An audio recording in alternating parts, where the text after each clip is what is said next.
What's up, guys? So in today's video we're going to be talking about Netflix stock and the Q4 2019 earnings report that released Tuesday after hours. So I was kind of waiting to make this video because I kind of wanted to see which direction Netflix shares would go in, and I had a pretty good idea that even though the report would probably be positive, that the market will kind of be erratic right after the release. So as I'm recording this video, the stock is up $34 and over the last couple days. And if you guys take a look at the weekly chart, we're up about $14, and as today, and I'm recording this, the stock is up about $5. So we've had a really rocky run, but as you guys can check out the 3-month stock chart, the stock's been an absolute tear. So the stock is currently up $82 over the last 3 months, and to give you guys a nice percentage gain, check this out. The stock is up over the last 3 months. Quick number off the top of my head, it looks like it's up about let's say about 30 to 40%. Give you guys an exact number. Okay, so the stock is exactly up 30% over the last 3 months. This has been a really nice ride for Netflix stock. So let's go right into the numbers, guys. So it's really important to read those quarterly reports because they give you a lot of insight into the company. So let's just get right into it. So here's the report that was released. So over Q4 revenue was up 31% year over year, bringing the full revenue of last year to $20 billion. So right there, guys, I want to give you guys a nice bird's eye view of how Netflix's revenue has continually increased. And for Netflix shares, this isn't a company that I think is the best stock that you want to trade in and out of. It's okay to trade the options if you want to buy call options, if you think the stock is going up. If you want to buy put options, you think the stock is going down, or you want to buy a straddle at the same strike price, meaning that you think there's going to be a big move in the stock, but you're not sure exactly which direction, so you buy both a call option and a put option at the same price. But for me, I actually own this stock in my Fidelity, so this is a very long-term own for me. So I want to show you guys what I purchased at. I believe my cost basis on Netflix shares was around $285, so I just want to show you guys that graphic real quick. Okay, so here's a screenshot from my Fidelity account. As you can see, okay, so here's a screenshot. So as you can see, guys, I only bought actually 1 share. Now, this was a mistake. I should have bought much more, but at the time I had so many different stocks in my Fidelity account. So one of the things I've been doing is, instead of building like a huge mutual fund portfolio of many stocks, I've been really trying to trim down my holdings. So I actually only bought 1 share of this, so I bought it at $283.90. So far I'm up 25%, about $71 on this share. So to kind of just show you guys my cost basis and some of my thought process here. So let's get back into the quarterly numbers and everything. Okay, and lastly but least, very important too, I want to be transparent with you guys. So when I say that I'm buying a stock or selling a stock, I actually do own these stocks. So I'm not just saying that this is this is my journey up until growing my portfolios as much as possible, and just getting feedback from you guys and sharing the knowledge that I have. So let's go right into those numbers without further ado, back into the Netflix numbers. But I was just forgot I was going to tell you guys some of the revenue, how much it's grown over the couple years. So I want to show you that graph really fast, and then I want to go back into the quarterly report. Okay, so I like to use macro trends for a lot of data. It's really easy. You just go to macrotrends.net. You can type in the ticker here and get to this this page that I'm on. So I'm on Netflix revenue from 06 to 2019. So as you can see here, over the trailing 12 months, the revenue has steadily increased. So guys, nice little graph chart showing how Netflix is constantly adding subscribers every quarter and constantly making more money. So let's take a look at how far we've gone. I believe the number was, okay, so the full year 2019 revenue was over $20 billion. So an absolute great quarter. In a great year, the best year ever in terms of total revenue generated. So I just wanted to show you guys some of the numbers. So they did over 20 billion 2019, and 2018 they did 15 billion. So they've doubled their revenue in a little over 2.5 years. As you can see here, in 2016 they did 8 billion, and 2019 they did 20 billion. So they doubled their revenue in less than 3 years. Well, just a little bit over 3 years, 2 or 3 or something like that. Phenomenal numbers, and they have quadrupled their revenue in less than 6 years, as you can see here, 2014. So this is one of the reasons why I'm so long-term bullish on Netflix stock. In fact, this is one of my stocks that I don't plan on selling for a very, very long time, simply because the company has such a strong brand and they are continuously proving they can make money. Now, I know a lot of people are talking about the cash burn, but I'm going to talk a little bit about that later. Let's just get back into the quarterly report. So it says, during the quarter, we surpassed 100 million paid memberships outside the United States. So this is really, really important for the company, and the majority of their growth is going to come from overseas subscribers. And as you can see here, they're growing their total paid subscribers 20% year over year. Now that number is starting to slow, of course, because as the company gets more and more mature, it's going to be harder to grow much faster. Bigger companies and find it much, much harder to grow quickly. So, but some of the nice things that happen, as you can see here, average revenue per user is increasing. Operating income is up. Our earnings per share was $1.30 versus only 30 cents last year. So some really nice numbers here. And guys, I want to show you guys this awesome chart. So they added 8.8 million subscribers. That's a little less than 9 million, and they did really, really well in international growth. So as you can see here is a chart of their weekly paid ads. As you can see here, they're adding a little bit fewer subscribers in 2018, but much better than 2016, 2017. So over time, they're increasing those numbers. And then now, lastly, what I want to talk about is something really important. So, obviously they talk a bit about their content. They're producing new shows. They have a really popular show out there. If you guys have a Netflix, check it out. It's called The Witcher.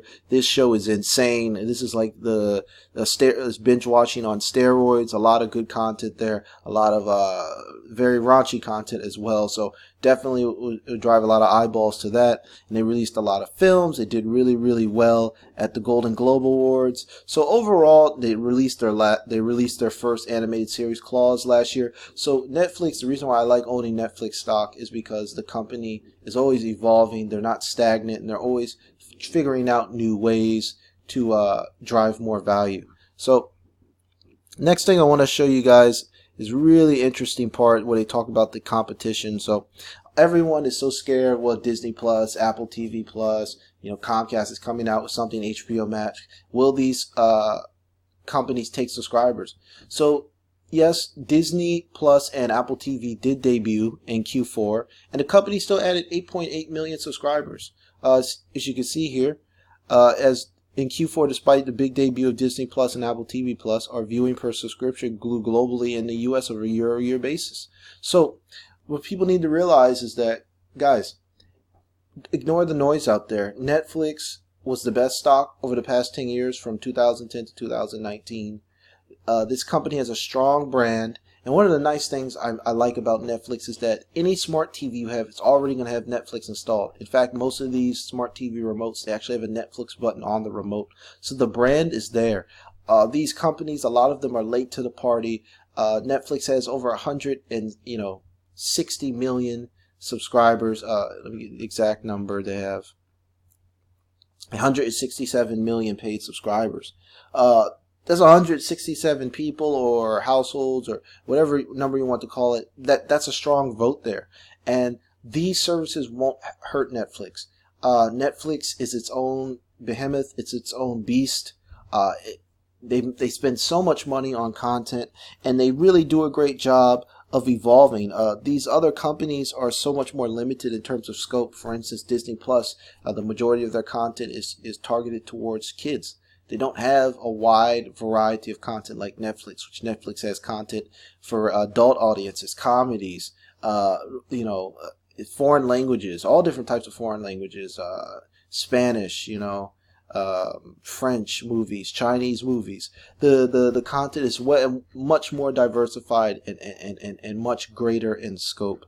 So another nice thing I like about Netflix is that they're slowly moving towards positive free cash flow. So free cash flow, the money that you have after capital expenditures, and as you can see here, are planned to continually improve free cash flow each year to move slowly towards free cash flow positive. So really nice to see the company. They're spending a lot of money, but as they're growing more aggressively overseas, that money's going to come back much greater, because Netflix is a company, they're all about attention. They're not as focused on subscriber numbers as other companies are. They know that as long as you're getting people's attention, you're keeping the watch time and the total streaming hours up, total views up, the money's going to come in terms of more subscribers, because they're going to tell their friends, word of mouth, stuff like that. Netflix is an excellent run company.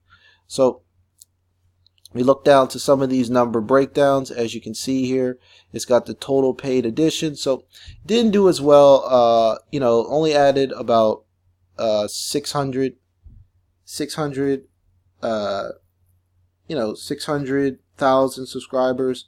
I'm sorry, 500,000 subscribers in the U.S. region. Not so great there, and that growth is definitely going to be slowing a bit because Netflix has seen a lot of saturations. But what is really exciting is the paid additions in the other regions. So we've got Latin America, 2 million, Asia, almost 2 million. So lots of growth there. We got Europe, 4 million. So that's where a lot of the growth is going to come. And as you take here a look at here, you can see that paid memberships in the international is skyrocketing. So Netflix doing really well in that front, and that the revenue is increasing as well. And even so, the US streaming market, they're slowing down in terms of paid memberships. The revenue is still increasing there. So like I say, guys, really interesting numbers here. And one more number I want to show you guys. It kind of just shows what I was talking about earlier, how Netflix has increased their revenue from just under 16 billion to over 20 billion in just 1 year. The earnings per share from 2.78 to $2.78 to $4.26. Netflix is amazing at returning shareholder value. Now, a lot of people are going to be worried about those free cash flow numbers, but as the management said, they expect to be free cash flow positive within a year or two. So, like I said, guys, that's probably the biggest negative that I would see about Netflix in terms of the fundamentals. The free cash flow is negative right now, but the company is ramping up the spending on content. So that's probably the only bad takeaway that I would see. But everything else looks great. Earnings per share looks great. Revenue looks great. Almost adding 9 million subscribers in 3 months. It's just unbelievably an amazing sign for a company as mature, and as big as Netflix has gotten over the last 10 to 20 years. So that's it, guys. Where do I think Netflix stock is going? Well, for me, this is just a hold. I really wish I had bought more shares at under $300, and I thought Netflix under $300 was just an absolute joke because the stock had been beaten down so much, and I didn't really understand why. Because to me, Netflix is something that most millennials and most people have just gotten comfortable with using. That's just how they spend their spare time when they're streaming content. So as you can see here, for me, this was a huge buying opportunity, and I didn't end up getting in until right around here. I should have accumulated some more shares, but I picked up one share because I had too many stocks in general. So one of my goals this year is to keep my portfolio much more concentrated and to invest more money in fewer stocks. So like you say, guys, we're right here right now. The stock is up pretty big. So where do I see Netflix going? Well, there's definitely some resistance here at around $385, but I expect Netflix to fill that gap. So like I said, guys, for me, this is just a buy and hold. You know, just like Visa, these are two stocks that I want to hold for the long term. I'm not looking to trade in and out of them. I'm just looking to hold on to them. As long as the company continues doing the right things, I'm going to hold on to the shares. So let me know what you guys think about Netflix stock. Great company. Are you guys buying shares? Have you sold your shares? What are you doing? Are you trading options? Just let me know what you're doing in the comments, guys. If you want me to cover any more stocks, just let me know in the comment section. I'll be sure to reply and do my best to make a video on that. So that's it for now, guys. Take care.